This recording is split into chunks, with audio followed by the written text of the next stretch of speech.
ये creep fatigue की failure study है, जहाँ फिनोमेना क्रीप फटीग एनकाउंटर हुआ था। ये पब्लिश्ड काम है जिसका रेफरेंस यहाँ मौजूद है। तो 2 लेक्चर्स में हम इसको कंप्लीट कर लेंगे, 2 या प्रॉब्ली शायद 2 से ज़्यादा। During a flight of A fighter aircraft problems were encountered, और पायलट ने ये फील किया कि एक्सेसिव किस्म की वाइब्रेशंस आ रही हैं, जो थ्रेशोल्ड वार्निंग है उससे काफ़ी एक्सीड कर रही हैं वो।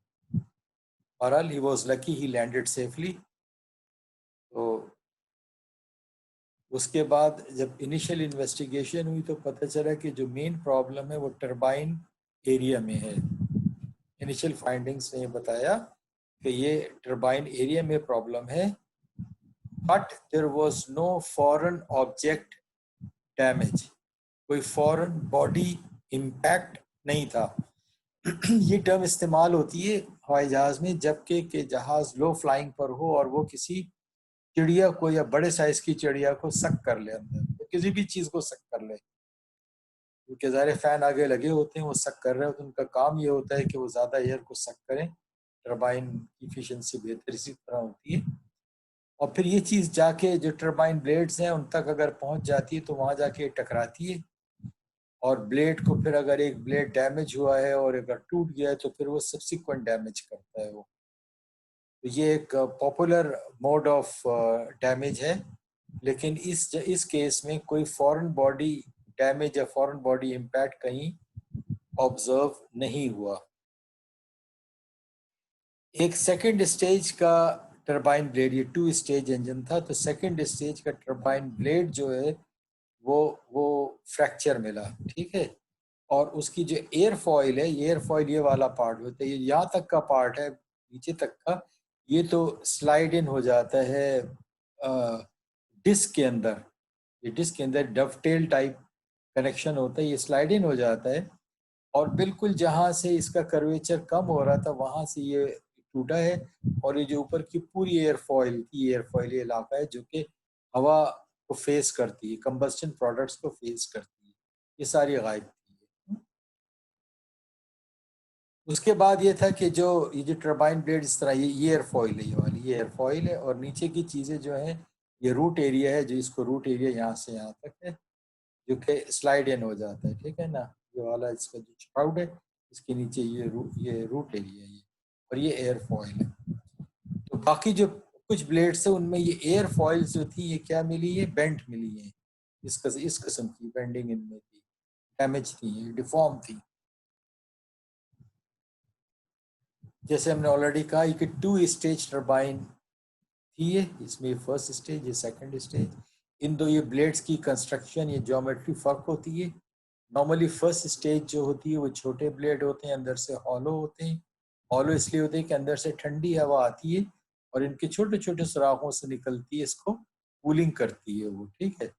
और जो सेकंड स्टेज है ये सॉलिड ब्लेड होते हैं, ये साइज में बड़े होते हैं, वजन में ज़्यादा, जब बड़े हैं और सॉलिड है तो वजन में भी ज़्यादा होंगे। जब वजन में ज़्यादा होंगे तो सेंट्रीफ्यूगल फोर्स इन पे ज़्यादा लगेगी, तो इन पे क्रीप फिनोमेना इन पे ज़्यादा होता है। क्रीप फिनोमेना क्यों ज़्यादा होगा, वजन ज़्यादा होगा तो कि जब ये घूमेंगे तो सेंट्रीफ्यूगल फोर्स इनको पुल ज़्यादा करेगी, तो इन पे स्ट्रेस ज़्यादा होगी, ठीक। मटेरियल जो सेकंड स्टेज ब्लेड का था, ये सेकंड स्टेज क्रीप रेजिस्टेंट निकल बेस सुपर अलॉय, ठीक। निकल बेस सुपर अलॉय, टरबाइन में अब सारे निकल बेस ही सुपर अलॉय इस्तेमाल होते हैं, अब कोबाल्ट और आयरन बेस ऑलमोस्ट नहीं होते। जो वर्किंग टेम्परेचर है वो जाहिर है कि अब कंबस्शन प्रोडक्ट इधर से आएंगी तो ये पहले फेस करेगा फर्स्ट स्टेज। इसका जो एक्सपोजर टेम्परेचर वो 890, और इसका एक्सपोजर टेम्परेचर है वो इससे कम होता है, ठीक है। ये रिलेटिवली ये कम गर्म होते हैं, ज़्यादा गर्म होते हैं, इसीलिए इनकी अंदर से एयर कूलिंग की जाती है ताकि ये ठंडे रहे। तो इनमें ठंडा रखने का स्पेशल सिस्टम होते हैं इनके, हाँ। इसमें वो सिस्टम नहीं होते, ठीक, इनमें सिस्टम नहीं होते वो। ये कंबस्शन प्रोडक्ट इस डायरेक्शन से पीछे की तरफ जा रही थी, पहले ये फेस करते फिर ये फेस करते।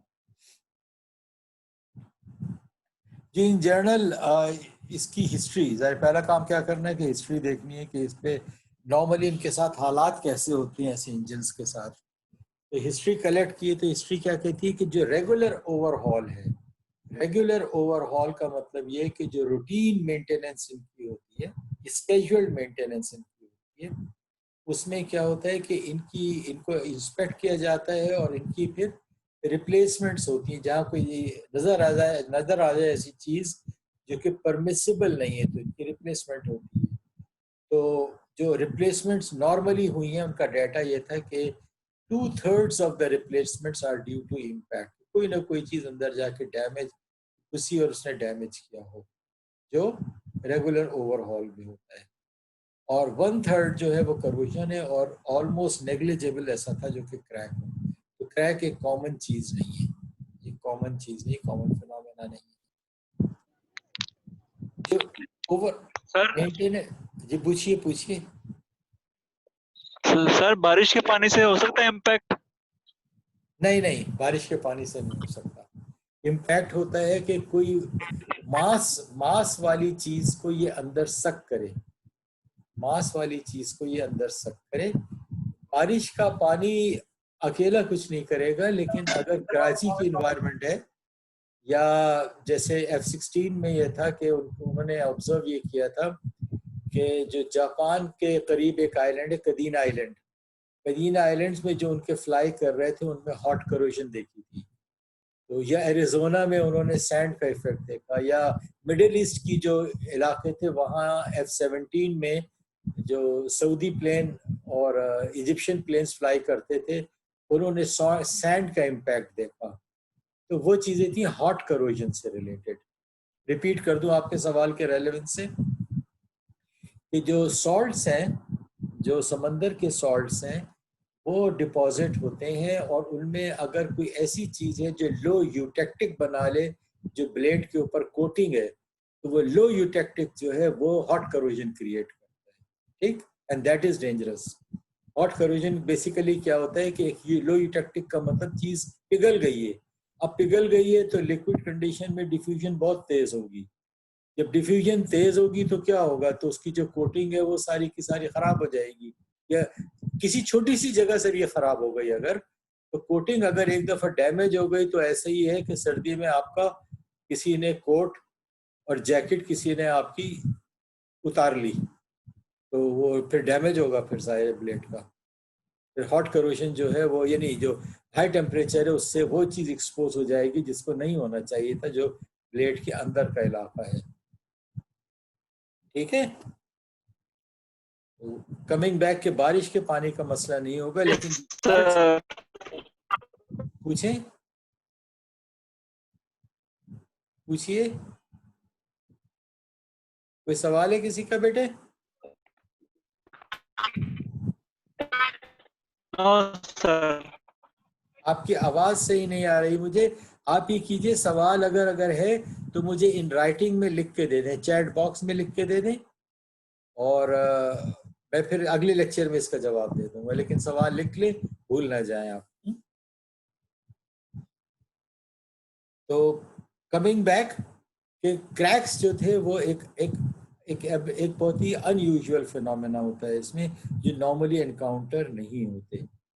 जो टेक्निक्स इस्तेमाल होती हैं देखने के लिए वो विजुअल है, मैग्नेटिक पार्टिकल फ्लोरेसेंस इंस्पेक्शन है, डाई पेनिट्रेंट, सारी टेक्निक्स हैं सरफेस को देखने की।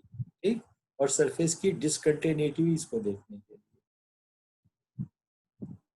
डिलिनिएट का मतलब है कि क्लियर कट प्रॉब्लम को क्लैरिफाई करना, एक प्रॉब्लम कहाँ से आया, इसकी सोर्स कहाँ से आई है, उसको क्लैरिफाई करना, बिल्कुल साफ साफ करना उसको। तो to clarify the problem, to clearly explain the problem, जो फेलियर एनालिसिस की गई थी उसमें क्या चीज़ शामिल थी। उसने सबसे पहले तो जो टरबाइन एरिया, क्योंकि टरबाइन एरिया इंडिकेट हुआ था कि ये प्रॉब्लम एरिया है, जो टरबाइन के कंपोनेंट्स हैं उनको डिटेल में इंस्पेक्ट किया गया। टरबाइन के दो क्रिटिकल चीज़ें होती हैं, एक टरबाइन ब्लेड और एक turbine vanes. Vanes stationary part है और ब्लेड्स रोटेटिंग पार्ट है।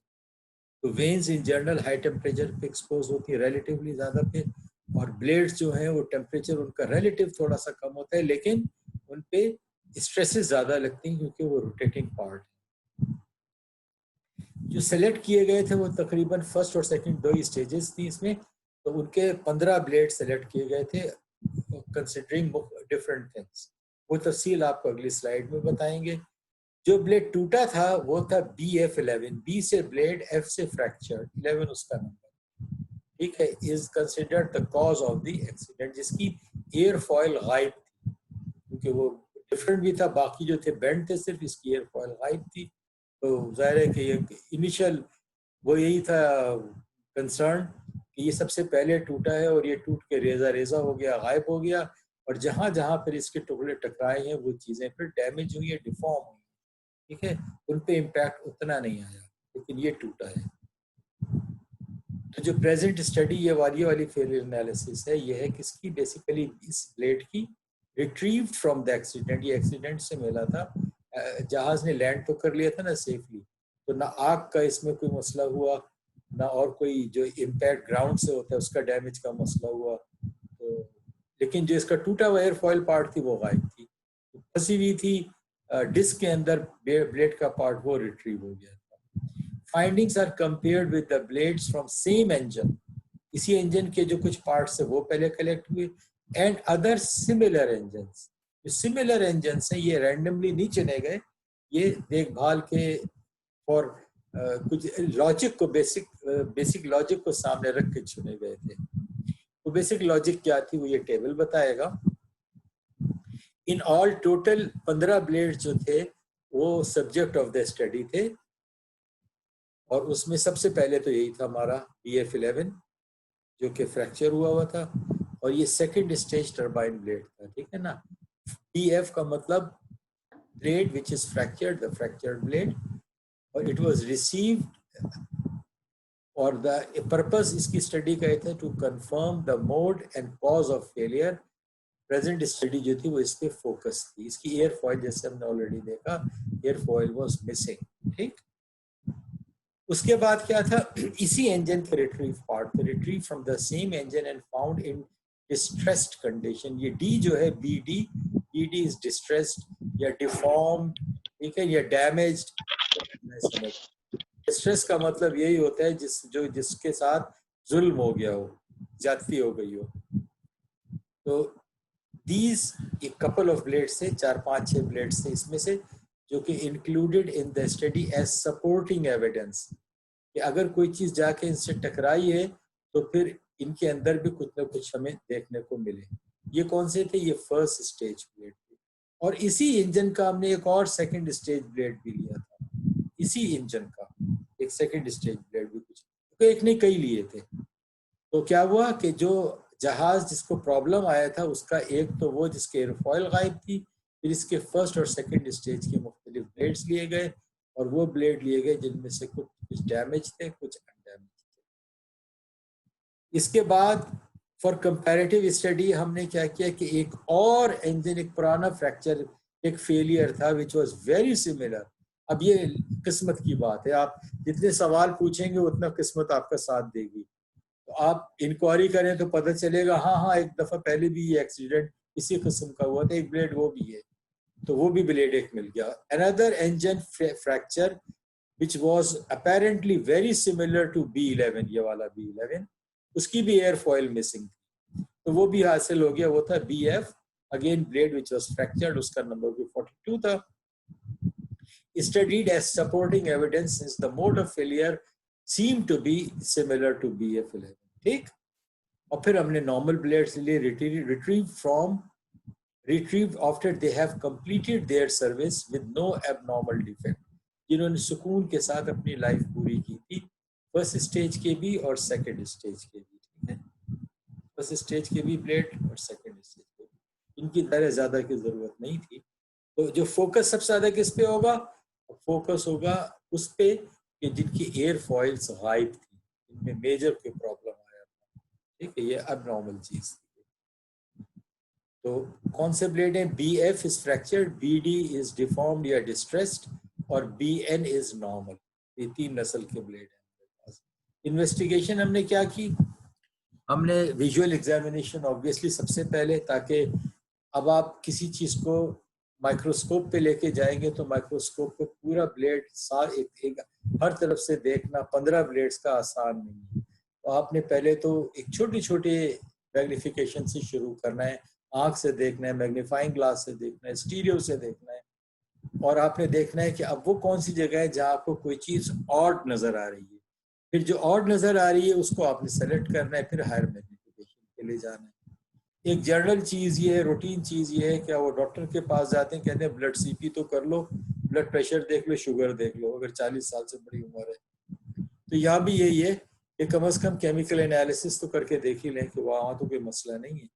तो ईडीएस एक जनरल केमिकल एनालिसिस है। कार्बन सल्फर, क्योंकि इस केस में कार्बन और सल्फर की कंसंट्रेशन जो थी वो इम्पोर्टेंट थी, तो ज़्यादा एक्यूरेटली मेजर हो गई। फिर हमने माइक्रोस्ट्रक्चर और ग्रेन साइज भी देख लिया यूजिंग इमेज एनालाइजर।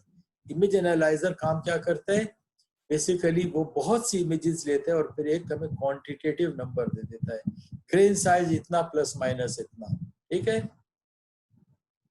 कोई क्रैक की लेंथ इतना प्लस माइनस इतना। तो इमेज एनालाइजर जो तस्वीरें हैं उनको कन्वर्ट कर देता है नंबर्स में। और ये सारे काम जो थे they were done at different locations. Locations हमने कौन सी सेलेक्ट की हैं, ये प्लेट की तस्वीर है या स्केच है, और इसमें ये चीज़ें लोकेशंस दिखाई हुई है कि ये टिप का टी जो है, ये टिप का इलाका है, ये वो चीज़ है जो प्लेट की सबसे बाहर होती है। ये वाला रूट एरिया है जो डिस्क में फंसा होता है, ये रोटेट यहाँ से फंसा हुआ है। और ये एयर फॉइल जो है ये कंबशन प्रोडक्ट्स की जुल्म को, उसकी ज्यादतियों को सह रही होती है। ये टिप प्लेट का आखिरी इलाका है जो आउटर सेगमेंट जो बॉडी होती है इंजन की उसके उसके करीब टच कर रहा होता है। दूसरे लफ्जों में अगर ये चीज सेंट्रीफ्यूगल फोर्स से खिंच के लंबी होगी तो क्या होगा, ये टिप जाके बॉडी से रगड़ खाएगी, ठीक है ना। तो अगर क्रीप होगी तो यहाँ रगड़ खाएगी ये। तो हमने टिप के इलाके को चुन लिया कि इसकी फ्रैक्चर स्टडी करनी है टिप की, ठीक है ना, कलर कोड। फिर उसके बाद ये वो इलाका था जिसकी मेटलोग्राफी की गई जो टिप के करीब का था, ये इसके मिडिल पार्ट था वहाँ की भी की गई, और फिर इसकी ये वाले हिस्से की भी की गई। इसकी क्या अहमियत है, रूट के इलाके की क्या अहमियत है, ये इलाका ठंडा होता है, ना ये गर्म टेम्परेचर देखता है, ना कंबशन प्रोडक्ट के करोसिव मीडिया को देखता है, ना ऑक्सीडेशन यहाँ हो रही होती है, ये अंदर नीचे फंसा हुआ होता है डिस्क के अंदर। तो ये एक रेफरेंस ले लेते हैं हम कि इसका स्ट्रक्चर देख लें और इसका देख लें, बहुत फर्क है। इसका मतलब है इसने बहुत ज्यादा जुल्म सहे, इस पे गर्मी और जो कंबशन प्रोडक्ट्स और ऑक्सीडेशन और करोजन बहुत कुछ हुआ है। अगर ये चीज इससे बहुत डिफरेंट है, डिफेक्ट यहाँ भी होंगे, लेकिन अगर यहाँ के डिफेक्ट डिफरेंट है तो फिर देन इट विल मैटर। तो इसको as a control control structure इस चीज को देखा जाता है, रूट एरिया को। तो कार्बन जो बेसिक कॉम्पोजिशन थी वो भी यहीं से देखी गई है, इनिशियल मटेरियल की जो स्टैंडर्ड कॉम्पोजिशन होगी, ठीक है। नॉर्मली सॉलिडिफिकेशन में यहाँ से सॉलिडिफिकेशन शुरू होती है और यहाँ खत्म होती है, सॉलिडिफिकेशन के डिफेक्ट सबसे ज्यादा इधर होते हैं। फिर ये चीजें बेसिकली ये बताई हुई है कि कौन कौन से डिटर्मिनेशन के काम किस किस जगह से हुए। काफी काम इस जगह से हुए, कुछ काम ऐसे हैं जो मिडिल से भी हुए हैं, टिप से भी हुए, ठीक।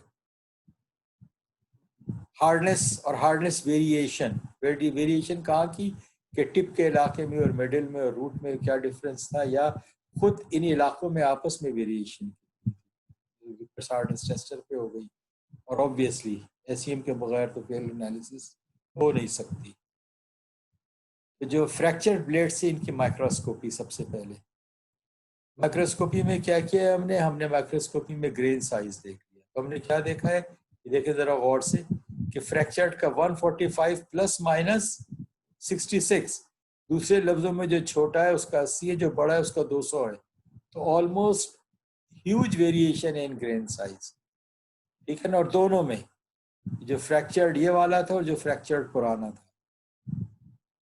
और ये वाले काम जो थे ये जाहिर है कि फ्रॉम मल्टीपल एरियाज लिए गए, कई जगहों से, इसके करीब दूर से, इन दोनों ब्लेड्स के।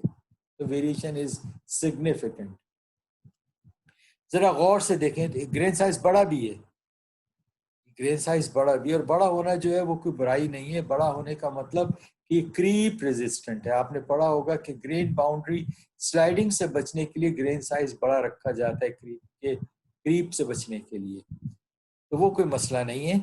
ये लाइनें नजर आ रही हैं, अगर ये लाइनें थ्रू आउट होती ना सीधी सीधी होती तो कहते हैं स्क्रैचेस हैं, लेकिन ये आपको देखेंगे हर ग्रेन के अंदर ये पैरेलल है और एक ग्रेन से दूसरे ग्रेन में ओरिएंटेशन फर्क है। अब now this is something different. These are the slip bands visible as fine parallel lines, an indication of component under high stress। क्या हुआ है कि मटेरियल डिफॉर्म हुआ है। स्लिप बैंड्स का मतलब कि यहाँ स्लिप होकर मटेरियल जो है वो रिलीफ मिला है मटेरियल को। ये मैग्निफिकेशन 30 माइक्रोन ये साइज है, ग्रेन साइज से पता चल रहा है कितना बड़ा है। इस पे गैमा प्राइम आपको नजर ऑब्वियसली लो मैक पे नहीं आएगा, उसके लिए हाई मैक पे जाना पड़ता है। ग्रेन साइज हो गया, और क्या चीज नजर आई है, और आपको ये चीजें नजर आई हैं कि बाज़ जगहों पे आपको येलोइश या ग्रेइश कॉन्ट्रास्ट नजर आया ऑप्टिकल में, ऐसे तो ये नजर नहीं आएगा, ऑप्टिकल पे आएगा। और ईडीएस ये बता रहा है कि जहां ये कॉन्ट्रास्ट है, these locations are rich in titanium and molybdenum and probably they are carbides. Carbides nickel based super alloys में इनका एक पर्पस होता है। ये क्या होता है, इनका पर्पस होता है ग्रेन ग्रोथ को रोकना, ठीक है। ये पिन करते हैं डिसलोकेशन को, डिस्पर्शन हार्डनिंग भी इनका पर्पस है। यहाँ टर्म इस्तेमाल हुई है primary carbides and secondary carbides. Primary carbide वो होती हैं जो हीट ट्रीटमेंट करके हम पैदा करते हैं, ये बड़ी होती हैं। सेकेंडरी कार्बाइड वो होती हैं जो हम नहीं चाहेंगे ग्रेन बाउंड्री पे हम पैदा करें।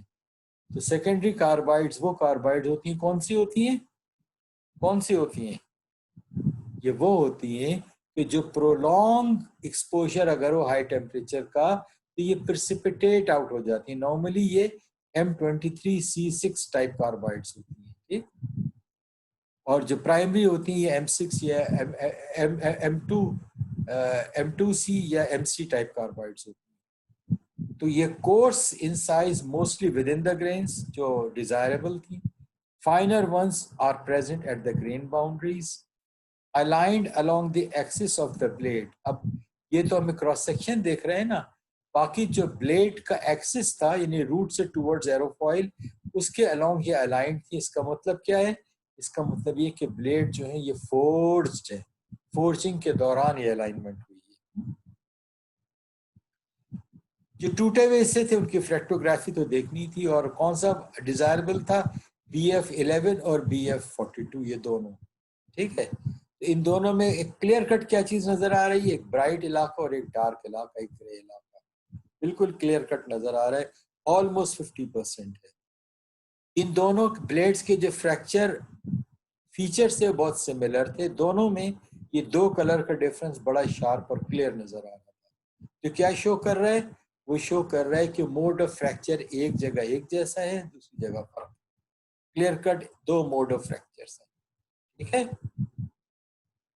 और ये वाला इलाका जो है इसके अंदर अगर हाई मैक पे जाएं तो हाई मैक पे इसके अंदर रिजेस नजर आ रही हैं जो कि लीड करती हैं टुवर्ड्स, वो लीड करती हैं टुवर्ड्स कहाँ, ये बेसिकली यहाँ पर होगा, इधर करीब है, यहाँ पे इस जगह पे वो लीड करती हैं टुवर्ड्स द ओरिजिन, यहाँ से बिल्कुल। अच्छा, जो एरोफॉइल है इसकी कुछ टर्म्स याद कर लीजिए। ये वाली जो अंदर की साइड होती है इसको कहते हैं सक्शन, ये वाली चीज जो इसको कहते हैं सक्शन साइड ये वाली, और ये प्रेशर साइड जहां से कि एयर का प्रेशर आता है इसको प्रेशर साइड कहते हैं, और ये वाली साइड सक्शन साइड कहलाती है। जो ये पतली चोच है ये ट्रेलिंग एज और ये लीडिंग एज। तो हवा पहले यहाँ आके टच करेगी, ये लीडिंग एज, और बाद में यहाँ से निकल के आगे जाएगी, ट्रेलिंग एज है इसका, ठीक है, जो कंबस्टन प्रोडक्ट्स हैं। तो जो क्रैक इनिशिएट हुआ है वो बारीक वाले पतले वाले इलाके से हुआ है। दूसरा ये कि आपको मैंने इसकी वर्टिकल जो सेक्शन दिखाया था उसमें भी बता रहा था कि जो टूटा है ये वहां से टूटा है जहां पे कि इसका क्रॉस सेक्शन सबसे छोटा था। तो ये क्या है, region 2 of fatigue progression. Fatigue के 3 रीजन याद है, फटीग इनिशिएशन, फटीग प्रोपोगेशन और फिर फाइनल रप्चर। तो ये फटीग 2 रीजन है जहां पे स्ट्राइएशंस होती है। तो 50% ऑफ द फ्रैक्चर सरफेस इस पे डिपेंड कर रही थी, ठीक। और यहाँ पे टियर एजेस नहीं जो इनिशिएशन की तरफ ले जा रही, क्रैक इनिशिएशन की ये साइड है। और जहाँ इनिशिएशन की साइड जिस जगह से टूटा है, this is the cross section, minimum cross section. Minimum का मतलब लोड जो होगा या मैक्सिमम होगा, तो मिनिमम क्रॉस सेक्शन है। और फ्रैक्चर अगर हाई मैक पे जाऊं तो ये इंटरग्रैनुलर नजर आ रहा है, इंटरग्रैनुलर फ्रैक्चर। ये कब होगा? जबकि यहाँ पर ऑक्सीडेशन भी हो रही होगी, ऑक्सीडेशन भी हो रही है। हाई मैक पे जाएं तो ये बीच मार्क्स, और ये और ज्यादा अंदर घुसे तो ये स्ट्राइएशंस, कोल्स स्ट्राइएशंस। तो ये भी किस चीज को इंडिकेट कर रही है? फटीग स्टेज 2 को इंडिकेट कर रही है ये चीज। इसमें मजीद अगर हम स्टेज 3 जो फाइनल जगह थी क्रैक की, जहां से क्रैक बिल्कुल टूट गया था, उसको जब उस सरफेस को हम देखते हैं तो टूटी तो ये सरफेस है ना, लेकिन जो सरफेस के अंदर हमें ये भी चीजें नजर आ रही हैं। ये चीजें क्या है? ये ट्रिपल पॉइंट्स कहलाते हैं, या ये सेकेंडरी क्रैक्स है। बेसिकली तो ये सरफेस क्रैक हुई है, लेकिन जो अब ये मजीद है, ये इसके इस सरफेस के परपेंडिकुलर क्रैक जो जा रहे हैं, और हाई मैक पे ये चीज, ये ट्रिपल पॉइंट नजर आ रहा है बेसिकली। सर ये ट्रिपल क्रैक ट्रायक्सियल स्ट्रेस की वजह से? ये मैं आपको बताऊंगा, ये बहुत अच्छा सवाल है, ये बिल्कुल सही सवाल है कि आपके पास जो जो जो स्ट्रेसेस हैं वो इस ग्रेन के इस डायरेक्शन में लगेंगी, तो ये खिंच के ये ग्रेन्स जो हैं ये एक इधर और एक उधर जाएगा, एक इधर और एक इधर आएगा, ठीक है ना। ये ग्रेन एक दूसरे से दूर उसी वक्त होंगे जब जो फोर्सेस हैं वो इस सरफेस के परपेंडिकुलर आएंगी। That is a good question.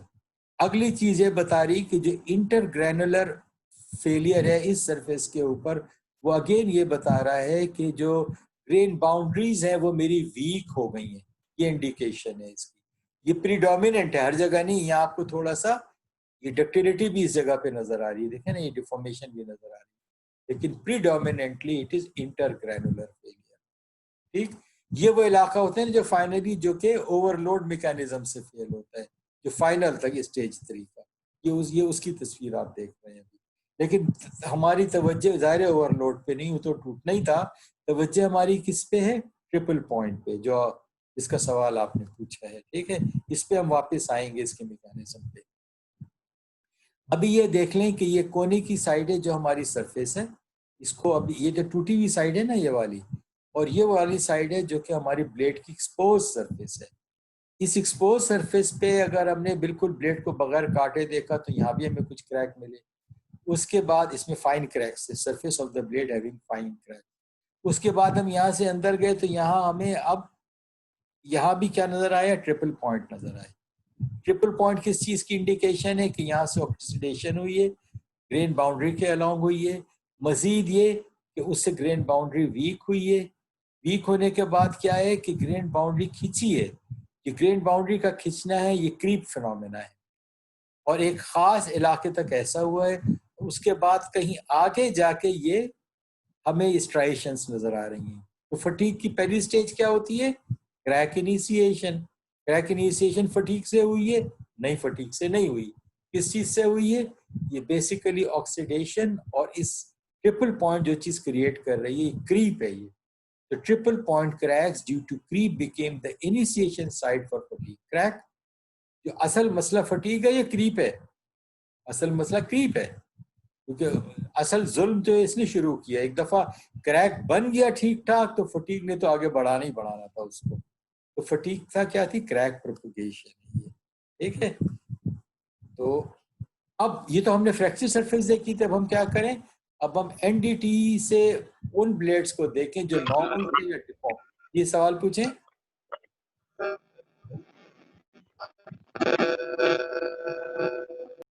आपकी मुझे आवाज नहीं आ रही, सिर्फ साउंड आ रही है, सिर्फ नॉइज आ सर रहा मैं अनम्यूट हो गया। है।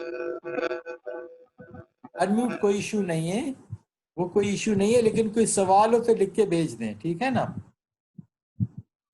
तो हम एनडीटी देख लेते हैं आज, और उसके बाद फिर अगले लेक्चर से शुरू कर देंगे। तो NDT of deformed and normal. Normal वो थे जो रेफरेंस प्लेट्स थे। तो डिटेल में हमने सेकंड स्टेज को डिटेल में ऑब्वियसली ज्यादा देखा, रेडियोग्राफी भी की, डाई पेनिट्रेंट भी देखे, और इससे क्या पता चला हमें कि इस समय पता चला कि कुछ ब्लेड, हर एक नहीं, कुछ ब्लेड ऐसे हैं जिनके ऊपर सरफेस के ऊपर मामूली से फाइन क्रैक्स और डिफेक्ट्स हैं, और बहुत से डिस्ट्रेस्ड और बहुत से नॉर्मल ब्लेड्स को देखा, उनके ऊपर कोई क्रैक नहीं मिला। तो एक सेकंड स्टेज ब्लेड पे नजर आए, बाकियों पे ये नजर नहीं आई है। NDT could not resolve the cracks on most of the blades. Visual examination जब देखा तो सेकंड स्टेज के ऊपर जो टिप थी, टिप ये वाला इलाका, मैंने तस्वीर इसलिए डाली है कि ये समझा सकूं टिप क्या है। टिप ये वाला इलाका, ये फर्स्ट स्टेज ब्लेड्स की डैमेज थी। इट वाज, इसका मतलब था रगड़ खा रही है। Area near the tip was bend towards the pressure side, ठीक है ना, ये मेरी प्रेशर साइड है, तो इस तरफ ये बेंड थी। would happen if subject to mechanical impacts at high temperature, ठीक है ना, कोई चीज टकराएगी हाई टेम्परेचर पे तो ये बेंड होगी, बिल्कुल बेस सुपरलाइज में बेंडिंग उसी वक्त होगी। इसमें ग्रीनिश से डिपॉजिट भी नजर आए, जो निकल ऑक्साइड होती है इसका कलर ग्रीन होता है, और ये निकल बेस सुपर अलॉय है, तो वो भी चीजें में ऑक्सीडेशन की भी इंडिकेशन है। इसका ये वाला क्रिटिकल एरिया है, ये सबसे जहां थिन होती है ना, ये no cracks revealed in the critical region of the blade. कौन से फर्स्ट स्टेज ब्लेड की बात हो रही है? eroded fractured area near the tip showed intergranular failure और these regions may have experienced the impact। तो इसमें बेसिक इंडिकेशन क्या है कि हाई टेम्परेचर पे एक्सपोज है, नंबर एक, इसीलिए ऑक्सीडेशन हो रही है, इसीलिए ऑक्साइड्स हमें मिल रही हैं, इसीलिए इरोजन ज्यादा हो रही है यहाँ पे टिप के एरिया पे। टिप का एरिया पतला भी होता है, और क्रिटिकल एरिया में हमें कोई क्रैक नहीं मिला है। तो that is something important in first stage blade. Second stage blade में क्या था, इसमें भी इरोजन मिल रही है, लेकिन इसमें damage is greater on the leading edge ये वाला है, as compare to the trailing edge. ठीक, ये ऑब्जर्वेशन है। डिपॉजिट्स भी इसमें मिले हैं on the pressure side, dents scratches भी मिले हैं ऑन आइसोलेटेड कंडीशंस, जो किस चीज को रिफ्लेक्ट कर रहे हैं, वो इस चीज को रिफ्लेक्ट कर रहे हैं कि चीजें आके इससे टकराई हैं। ठीक है, मैकेनिकल इम्पैक्ट हुआ है। एक सेकंड स्टेज ब्लेड जैसे ऑलरेडी हमें एंड उसने भी बताया, नॉन डिस्ट्रक्टिव ने भी, कि उस पे extensive cracks on the surface मिले हैं, और उन्हीं जगहों पे मिले जहाँ यहाँ से BF11 जो हमारा फेल हुआ था, जहाँ से वो फेल हुआ है। कौन सा था? क्रिटिकल रीजन था, जहाँ क्रॉस सेक्शन कम हुआ है। कौन सा वाला था? ये वाला इलाका, ये क्रिटिकल इलाका था। तो एक सेकंड स्टेज के ऊपर हमें ये प्रॉब्लम्स मिले हैं ज्यादा। ठीक है,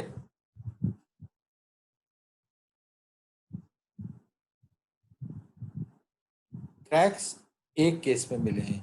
Cracks were fine, they were visible at higher magnification and seemed to develop at grain boundaries. Seemed to develop. Eroded regions at tips also showed intergranular failure, or grain boundaries are visible on the fracture surface. ठीक है, ये आप sir, ये देखें। जो critical point है, ये sir ये क्रिटिकल पॉइंट डिजाइन फ्लॉ है या फिर ये क्या मटेरियल फ्लॉ है? बेसिकली ये डिजाइन का पार्ट है, ये फ्लॉ नहीं है, लेकिन चीजें देखें ना, एक चीज सही डिजाइन होती है लेकिन टूटती वहां से जहां से वो सबसे कमजोर होती है। ठीक है ना, तो ये कमजोर, जिस तरह से ब्लेड डिजाइन थे, जिस तरह से ब्लेड डिजाइन थे, वो इस तरह डिजाइन थे कि उन्होंने गिवन कंडीशन पे, ऑपरेटिंग कंडीशंस पे, गिवन टेम्परेचर्स पे ठीक चलना चाहिए था। लेकिन आपको ये तो आपने इनिशियली डाटा देख लिया कि क्रैक सिर्फ एक ब्लेड में मिला, 1% ब्लेड्स में मिला है, 1%। तो ये नॉर्मल फिनोमेना नहीं है, लेकिन जहां प्रॉब्लम आया है वहां इन्हीं की वजह से आया है। तो आपने जो सवाल उठाया है, इसको आपने कंक्लूजन तक याद रखना है। जब हम इस स्टडी के कंक्लूजन पे आएंगे तो आपने याद रखना है कि एक्चुअल प्रॉब्लम आया इस कंस्ट्रेंट में, इस जगह पे था या कहीं और था। लेकिन अभी के लिए ये काफी है कि अगर प्रॉब्लम आएगा तो जहां भी कमजोरी होगी टूटेगा वहां से। आपने कोई भी चीज लेंगे और उसको जमीन पे जोर से मारेंगे, वो टूटेगी। टूटेगी हर जगह से नहीं, वहां से टूटेगी जहां से कमजोर है। ठीक है, तो चले, ये एक अच्छा आइडिया आपने दिया है कि अगर फाइनल हम टेक होम होता है तो इस किस्म का कोई छोटा प्रोजेक्ट भी इंक्लूड कर लेंगे। तो हम जल्दी से ये स्लाइड को कंक्लूड कर लेते हैं कि एसईएम ने क्या बताया है हमें, जो नेसेसरी सर आप कह रहे हैं जो नेसेसरी ट्रेड ऑफ होता है एक डिजाइन का, उसमें उसकी वजह से ये क्रैक हुआ। नहीं, मैं ये नहीं कह रहा, मैं ये कह रहा हूं कि